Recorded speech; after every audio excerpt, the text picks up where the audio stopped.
What's going on, y'all? Welcome back to another episode.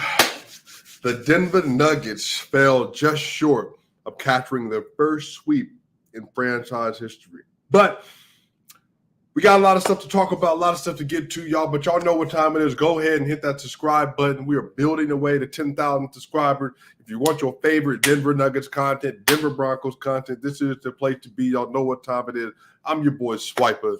Now, today was an interesting game because going into the game, we knew that the Nuggets had an opportunity to get their first sweep, and apparently the Timberwolves had never been swept.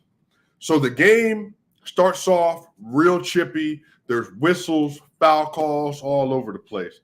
And then as it begins to pick up steam, the Nuggets, they end up winning at the half. They go up in the half, up 52-48. And then eventually in the third quarter, they're up 9 points after back-to-back Joker threes.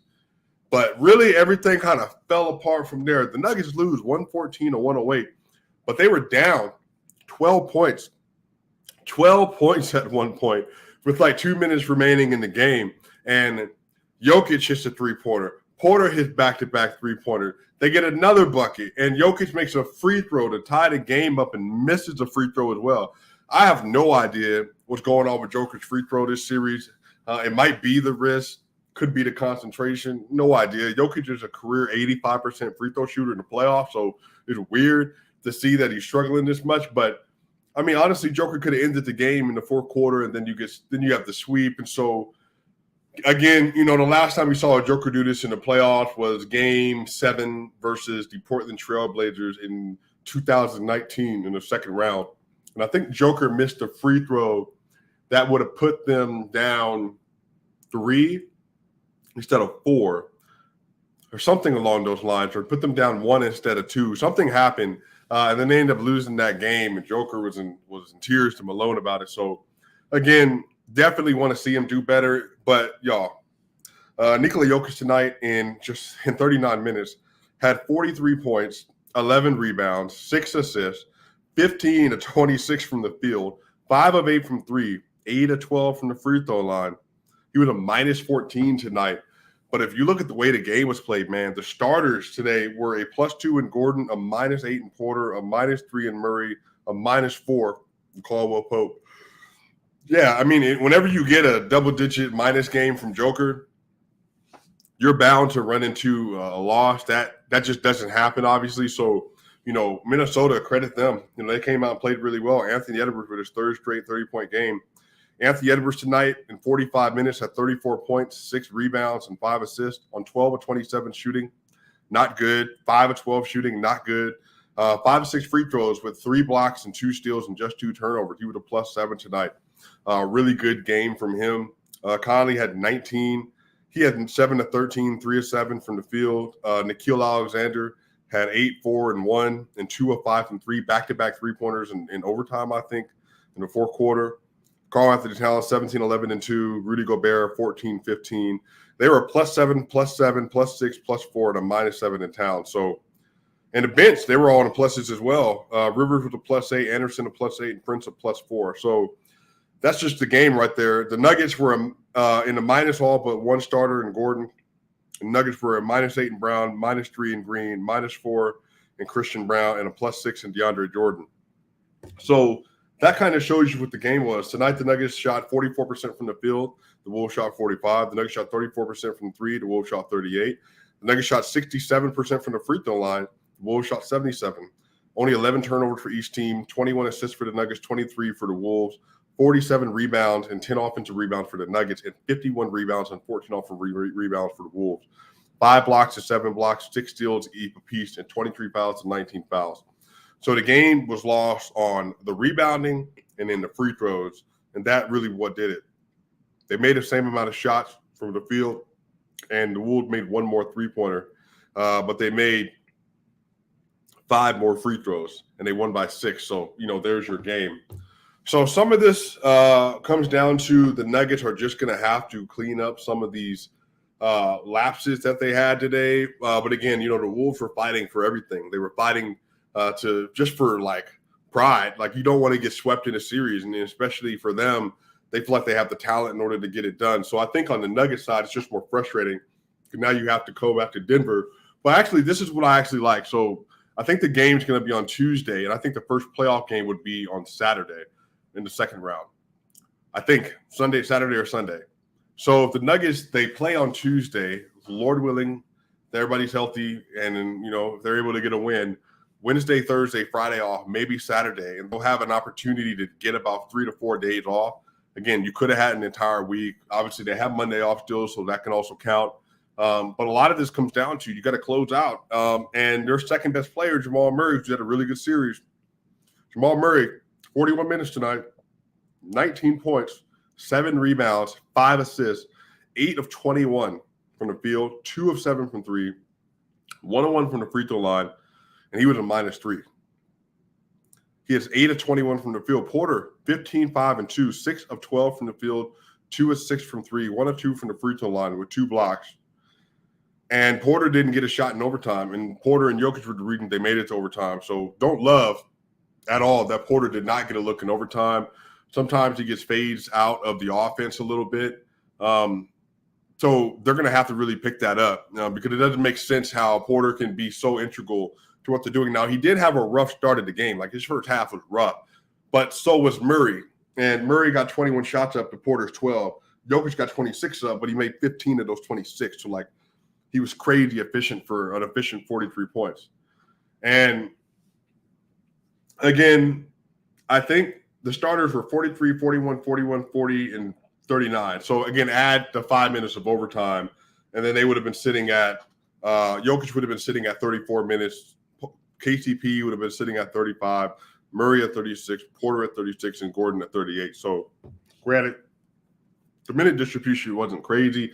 The foul trouble was. Jokic got in foul trouble, had 3 fouls through 2 quarters, had to sit with like a minute and a half left in the second quarter. And then he picked up a 4th foul as well at one point. But just a really chirpy game. I think the thing is, again, if Joker makes 2 more of his free throws in the first half, then the game's over. But, again, Joker just hasn't been as consistent as you would like on the free throw line in the series. But on the other side of this, Joker was 5 of 8 from 3. So you kind of live with that. Joker's going to eventually get his free throws back. But he's shooting very well from the 3-point line in this series. But the thing is, man, they're just going to have to figure some things out. Again, it's only a 6-point loss. Joker makes a 3 at the end of overtime. It's a 1-point game. You get a foul. Maybe you get a 3-pointer. Jokic makes a free throw in regulation, then the game's over. If Murray has an average game today, and I mean he shoots 48% from the field, 9 of 21. If he just has 6 more points in regulation, then the game looks different. Nickeil Alexander-Walker was making it work, and Murray just looked a little tired today. Could be conditioning. I have no idea what it was that led to that. Let me see. Let's see here. So Jokic on the series now is averaging 25.8, 11.3, and 8.3. So he's having a pretty freaking good series. 58% from the field, 57% from 3, but 62.5% from the free throw line. And because he was a -14 today, his plus-minus dropped to a +14. So if I'm the Nuggets, I am looking to blow out the Minnesota Timberwolves when we get back to Denver. And I think they need to make a statement to themselves. But, again, not out of desperation, but just to get the game over with. Get the series over with. Get the game over with. No fooling around. And it's not that they didn't play up to expectation. They lollygag a lot of the game today. But Minnesota, they were fighting for their playoff life. If they didn't win, they're home now and it's over. But at least they wanted to give themselves one more game, one more opportunity to show who they are. So you got to tip your cap to that. And Anthony Edwards has been really good. And again, we're Aaron Gordon, better defensive possession, a KCP defensive possession. Anthony Edwards step back 3. Again, when he shot 5 of 12 from the field from 3. Yeah, Ant shot 5 of 12 from 3 today. And, if he doesn't hit that shot, you're down 1. Jokic gets the ball on the other side, and Jokic was unstoppable by that point. Yeah, and then, somebody mentioned today just now that if Murray rolls in 2 of those shots, we're talking about his efficiency. And I think that's a lot of it too, is Murray missed a floater today. He missed a finger roll. And again, that's just how small basketball is. Like everything is on the margins. And so if Murray is able to convert some of those shots, then he has a more efficient game and they win. But this is what I mean. If Jamal Murray has an average game for him, the whole thing looks different. But he just wasn't able to get that done. And he still ended with 19, 7, and 5. So he was rebounding well. He was passing the ball. Actually, they took it down. He was 8 of 21. They took one off. He was 8 of 21. And again, let me see. What's 8 of 21 from the field? Yeah, he shot 38% today. 38%. So once again, if Jamal Murray has an average game today, then the series is over. But Jamal Murray did not have an average game. And star players aren't going to always have great games. Now he's averaging 25, 7 assists, and 6 rebounds through the series, 45.7% from the field, 39% from 3, 87.5% from the free throw line, and he's a plus 25 on the series. So he's still having an incredible series, but a lot of this just comes down to that you got a shot making, you got to get it done. But I do think they will. One, because they ain't got no choice. I think that, again, and also let me also explain this. I picked the Denver Nuggets to win this series in 5 games before the series started. So this is what I expected. I expected them to get one on the road. And I think the most hopeful thing, and that my biggest takeaway is that it took a 38% from the field performance from Jamal Murray and a terrible performance. And really had some lapses defensively as well for the Nuggets. And they had to play on the other side their best game of the series and like elite level play from Nickeil Alexander-Walker hitting those threes, and then even just step back 3 and it went to overtime. Like that's what I mean. Like there are multiple opportunities. And so and then it wasn't like the Nuggets played a really bad defensive game. I mean, they held them. The Minnesota Timberwolves had a 115 offensive rating. The Nuggets had a 108 offensive rating. That's what it took. The Nuggets having a 108 offensive rating and a 115 allowed. That's what it took. The Nuggets also shot 63.3% at the rim on 19 of 30. The Minnesota Timberwolves shot 55.9% on 19 of 34. The Nuggets from mid-range shot 36.7% from mid-range on 11 of 30 attempts. So they didn't convert from mid-range super well. And then again, they shot 36% from 3.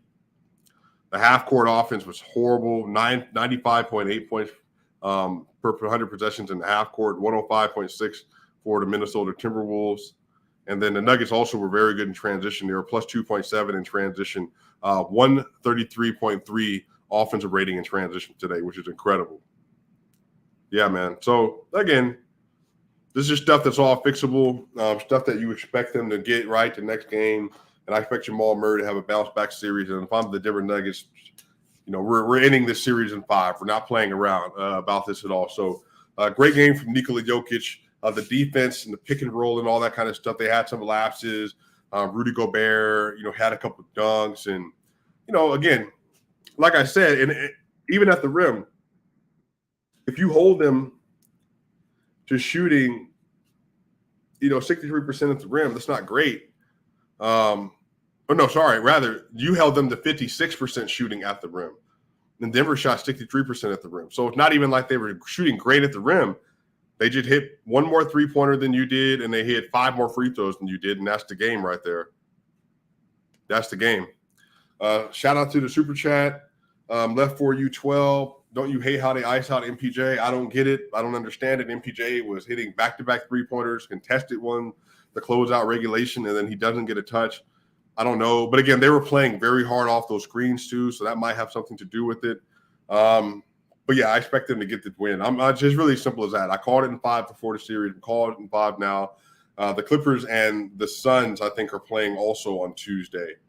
So I think everybody's closing out on Tuesday. And then I think if the Suns win, then the Nuggets win, then they're headed to the second round, icing it out in 5. So, yeah, y'all, we'll have to see. I wouldn't really trip. I know it's frustrating. Didn't want to see a loss, but you projected them to get it in 5. We'll see. Everybody bounce back. Jamal Murray, Michael Porter Jr., Aaron Gordon, KCP, everybody else.